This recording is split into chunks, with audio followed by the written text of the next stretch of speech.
Beed citizen live update. Wadwani शहरातील Patange traders नावाच्या दुकानाला आज सकाळी भीषण आग लागली। या आगीत दुकानातील साहित्य जळून खाक झाले। सकाळी धुराचे लोण परिसरातील व्यापाऱ्यांनी व नागरिकांनी पाहिल्यानंतर एक खळबळ उडाली। अग्निशामक दलाच्या गाड्यांना पाचारण करण्यात आले।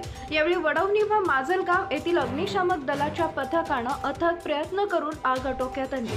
वडवणी शिवारात विशाल पतंगे यांचे पतंगे ट्रेडर्स नावाचे दुकान आहे। या दुकानात रंग, पाईप, ताडपत्री आदी साहित्य विक्रीसाठी उपलब्ध असते। आज सकाळी अचानक दुकानाला आग लागल्याचे चित्र परिसरातील व्यापाऱ्यांनी व नागरिकांनी पाहिल्यानंतर तात्काळ याची माहिती अग्निशामक दलाच्या पथकाला देण्यात आली।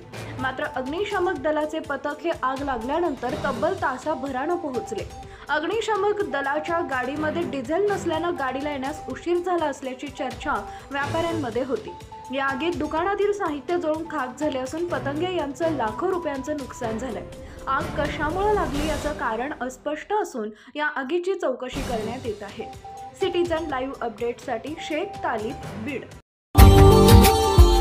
Subscribe now and press the bell icon. Never miss an update.